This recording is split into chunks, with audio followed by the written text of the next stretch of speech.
6 এবং 7 আগস্ট 2026 বঙ্গোপসাগরের বুক চিরে দক্ষিণ ভারতের আকাশসীমায় জারি করা হয়েছে এক নজিরবিহীন সামরিক নিষেধাজ্ঞা। উড়িষ্যার doctor APJ Abdul Kalam island থেকে শুরু করে সোজা বিষুবরেখা অতিক্রম করে দীর্ঘ 2530 কিলোমিটার এক বিশাল সমুদ্র এলাকাকে সরাসরি ডেঞ্জার জোন হিসেবে চিহ্নিত করেছে ভারত। সাধারণ মানুষের চোখে এটি একটি রুটিন মহড়া মনে হলেও আন্তর্জাতিক শক্তির অলিন্দে এটি কোনো সাধারণ পরীক্ষা নয়। ভারতের প্রতিরক্ষা মন্ত্রক এবং defence research and development organisation বা ডিআরডিওর এই একটি পদক্ষেপে ঘুম উবে গেছে বেজিংয়ের সামরিক নীতি নির্ধারকদের। নমস্কার, আমি সুশোভন। আপনারা দেখছেন আপনাদের প্রিয় চ্যানেল অদ্ভুত অথচ বাস্তব।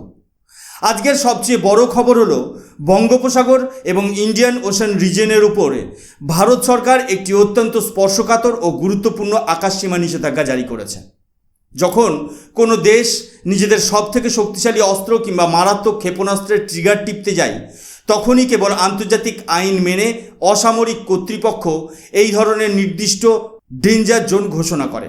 আর এবার ভারতের এই সতর্কবার্তা উড়িষ্যার উপকূলীয় missile test site Abdul Kalam island থেকে শুরু করে সোজা নিরক্ষরেখা ভেদ করে 2530 কিলোমিটার দূরে গিয়ে শেষ হচ্ছে।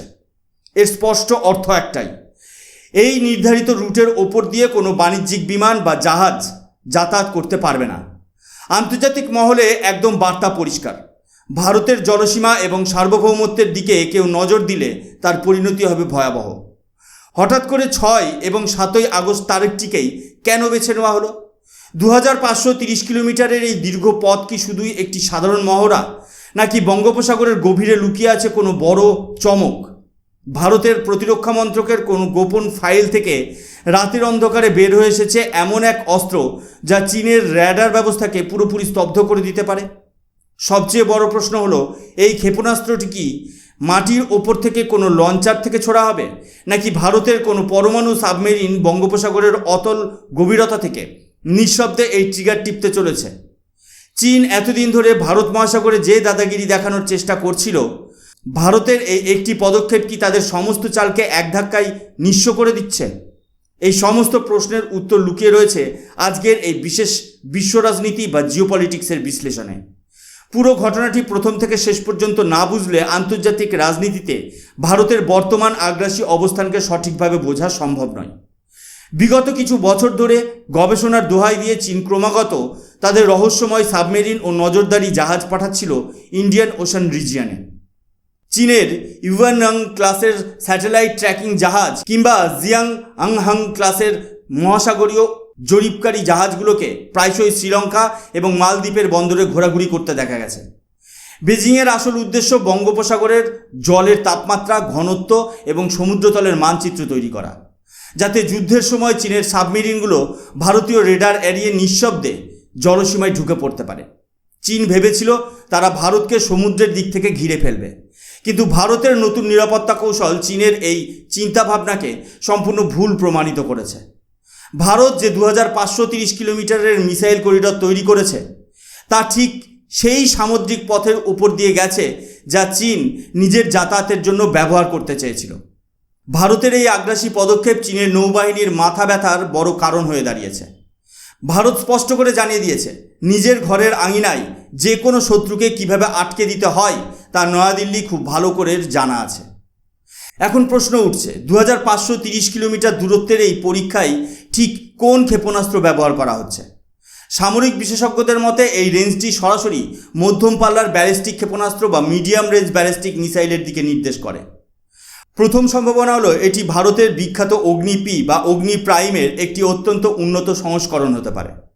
অগ্নি প্রাইম হলো একটি নতুন প্রজন্মের ক্যানিস্টারাইজড মিসাইল। ক্যানিস্টার প্রযুক্তি মানে হলো এই মিসাইলকে খুব সহজেই ট্রেন কিংবা রাস্তার মোবাইল লঞ্চার থেকে মাত্র কয়েক মিনিটের মধ্যে ফায়ার করা যায়। ক্যানিস্টারে সংরক্ষিত থাকার কারণে শত্রু দেশের স্যাটেলাইট যখন এই মিসাইলের উপস্থিতি টের পাবে, ততক্ষণে এটি প্রতিপক্ষের ঘাঁটিকে গুড়িয়ে দিতে সক্ষম।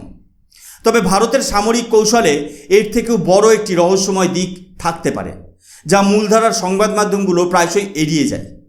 কি হবে যদি এই পরীক্ষাটি মাটি থেকে না হয়ে সমুদ্রের তলদেশ থেকে হয়? বঙ্গোপসাগরের শান্ত জলের নিচে কি ভারতের কোনো নিউক্লিয়ার সাবমেরিন আগে থেকেই প্রস্তুত হয়ে রয়েছে? ভারত যদি তাদের K4 নামক সাবমেরিন লঞ্চড ব্যালিস্টিক মিসাইল পরীক্ষা করে থাকে তবে চীনের চিন্তার কারণ শতগুণ বেড়ে যাবে। K4 ক্ষেপণাস্ত্রের সর্বোচ্চ ক্ষমতা প্রায় 3500 কিলোমিটার। তবে সামরিক বাহিনী প্রায়শই মিসাইলের উচ্চতা ও গতিপথ পরিবর্তন করে বা ডিপেস ট্র্যাজেক্টরিতে পরীক্ষা চালায়, যাতে কম দূরত্বেও এর কার্যকারিতা পরীক্ষা করা যায়।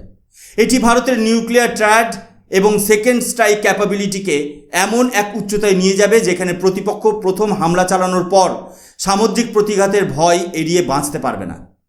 তবে সবথেকে খতরনাক তৃতীয় সম্ভাবনাটিও উড়িয়ে দেওয়া যাচ্ছে না। যদি ভারতের এই মিসাইলের মাথায় থাকা পেলোডটি কোনো সাধারণ ব্যালিস্টিক ওয়ারহেড না হয়ে একটি হাইপারসোনিক গ্লিড ভেহিকেল হয়। ডিআরডিও বহু বছর ধরে নিঃশব্দে এই হাইপারসোনিক প্রযুক্তির ওপর কাজ করে চলেছে। একটি হাইপারসোনিক উইপেন শব্দের গতির চেয়ে 5 থেকে 10 গুণ বেশি গতিতে লক্ষ্যবস্তুর দিকে ধেয়ে যায়। সবথেকে বড় বিষয় হলো এটি সাধারণ ব্যালিস্টিক মিসাইলের মতো এক নির্দিষ্ট পথ অনুসরণ করে না, বরং মাঝ আকাশে নিজের দিক পরিবর্তন করতে পারে। বর্তমান বিশ্বের কোনো এয়ার ডিফেন্স সিস্টেমের পক্ষে একে মাঝ আকাশে ধ্বংস করা প্রায় অসম্ভব। ভারতের এই শক্তিশালী অবস্থান কোনো হঠাৎ নেওয়া সিদ্ধান্ত নয়। প্রধানমন্ত্রী নরেন্দ্র মোদীর নেতৃত্বাধীন ভারত সরকারের নীতিগত পরিবর্তনের ফল এটি। ভারত ঐতিহাসিকভাবে প্রথম ব্যবহার নয় বা নো ফার্স্ট ইউজ নীতি মেনে চলে, কিন্তু এর পেছনে আসল যে সত্য লুকিয়ে আছে তা হলো, যদি কোনো শত্রু দেশ ভারতের গায়ে হাত দেওয়ার সাহস করে তবে ভারতের পাল্টা আঘাত বা ম্যাসিভ রিটেলিয়েশন এতই ভয়ঙ্কর হবে যে সেই দেশের মানচিত্রই বদলে যাবে। সম্প্রতি ভারত তাদের অগ্নি 5 মিসাইলের সাথে MIRV টেকনোলজির সফল পরীক্ষা সম্পন্ন করেছে, যার নাম দেওয়া হয়েছিল দ্য দিব্যাস্ত্র। একটি মাত্র মিসাইল থেকে একাধিক পরমাণু অস্ত্র একসাথে ছুড়ে আলাদা আলাদা লক্ষ্যবস্তুকে ধ্বংস করার এই প্রযুক্তি ভারতের হাতকে অনেকটাই শক্তিশালী করেছে। ভারত এখন আর কোনো বিদেশি শক্তির চাপের কাছে নতি স্বীকার করে না। আমলাতান্ত্রিক জটিলতা সরিয়ে রেখে ভারত সরকার এখন ডিআরডিও এবং দেশীয় প্রতিরক্ষা প্রস্তুতকারকদের সম্পূর্ণ স্বাধীনতা দিয়েছে। আত্মনির্ভর ভারতের আওতায় আমাদের প্রতিরক্ষা ব্যবস্থা আজ স্বাবলম্বী। যে ভারত একসময় বিশ্বের সর্ববৃহৎ অস্ত্র আমদানিকারক দেশ ছিল, সেই ভারত আজ ব্রহ্মোসের মতো বিপজ্জনক মিসাইল বিশ্বের দরবারে রপ্তানি করছে। এই 2530 কিলোমিটারের পরীক্ষা কেবল একটি সামরিক মহড়া নয়, এটি বিশ্ববাজারের কাছে ভারতের তৈরি উন্নত প্রযুক্তির এক জলজান্ত প্রমাণ। আন্তর্জাতিক ক্ষেত্রে ভারতের এই আত্মবিশ্বাস চীন এবং পাকিস্তানের মতো প্রতিবেশী দেশগুলোর জন্য এক বড় সতর্কবার্তা। দক্ষিণ পূর্ব এশিয়ার গুরুত্বপূর্ণ ট্রানজিট পয়েন্ট প্রণালী এবং মালাক্কা স্ট্রেট থেকে শুরু করে এডেন উপসাগর পর্যন্ত চীনের বাণিজ্যিক পথকে আটকে দেওয়ার পূর্ণ ক্ষমতা ভারতের হাতে এখন রয়েছে। আন্দামান ও নিকোবর দ্বীপপুঞ্জে ভারতের কৌশলগত ঘাঁটি বেজিংয়ের সমস্ত আগ্রাসী মনোভাবকে এক নিমেষে ব্যর্থ করে দিতে পারে। অন্যদিকে কোয়াড অ্যালায়েন্সের অন্তর্ভুক্ত দেশগুলো আমেরিকা, জাপান এবং অস্ট্রেলিয়া ভারতকে এই অঞ্চলের প্রধান নিরাপত্তা প্রদানকারী বা নেট সিকিউরিটি প্রোভাইডার হিসেবে গণ্য করে। ভারত মহাসাগরে নৌ চলাচলের স্বাধীনতা বা ফ্রিডম অফ নেভিগেশন বজায় রাখতে ভারতের এই পরাক্রম অত্যন্ত জরুরি। একটি শক্তিশালী নৌবাহিনী এবং আধুনিক ক্ষেপণাস্ত্র ভাণ্ডার আন্তর্জাতিক রাজনীতিতে দেশের দর কষাকষির ক্ষমতা অনেক গুণ বাড়িয়ে দেয়। যখন কোনো দেশের কাছে 2530 কিলোমিটার দূরের লক্ষ্যবস্তুকে নিখুঁতভাবে আঘাত করার ক্ষমতা থাকে, তখন আন্তর্জাতিক আলোচনার টেবিলে বিশ্বমঞ্চের নেতারা সেই দেশকে সম্মান জানাতে বাধ্য হয়। ওড়িশার উপকূলীয় আব্দুল কালাম আইল্যান্ডে যে গভীর প্রস্তুতি চলছে তা ভারতের জাতীয় আত্মবিশ্বাসের প্রতীক। ভারত আর কোনো দুর্বল রাষ্ট্র নয়, বরং বিশ্ব রাজনীতি বা জিওপলিটিক্সের অন্যতম প্রধান কেন্দ্রবিন্দু। 6 এবং 7ই আগস্ট বঙ্গোপসাগরের বুক চিরে যখন ভারতের ক্ষেপণাস্ত্র আকাশে ডানা মেলবে, তখন তার গর্জন পৌঁছাবে প্রতিপক্ষের ক্ষমতার অলিন্দে। এটি নতুন ভারতের শক্তি, যা নিজের সার্বভৌমত্ব রক্ষা করতে যে কোনো সীমানা অতিক্রম করতে প্রস্তুত। আজকের এই বিশেষ বিশ্লেষণ আপনাদের কেমন লাগলো অবশ্যই নিচে কমেন্ট বক্সে কমেন্ট করে জানান।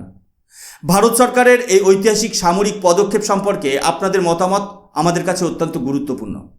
প্রতিরক্ষা ও আন্তর্জাতিক রাজনীতির এমন সমস্ত নিখুঁত ও সত্য খবর সহজ ভাষায় নিয়মিত পেতে আমাদের চ্যানেলটি সাবস্ক্রাইব করে যুক্ত থাকুন। আমি সুশোভন আজকের মতো এখানেই শেষ করছি। দেখা হবে পরবর্তী ভিডিওতে। ততক্ষণ পর্যন্ত ভালো থাকবেন, সুস্থ থাকবেন। জয় হিন্দ, বন্দে মাতরম, ভারত মাতা কি জয়।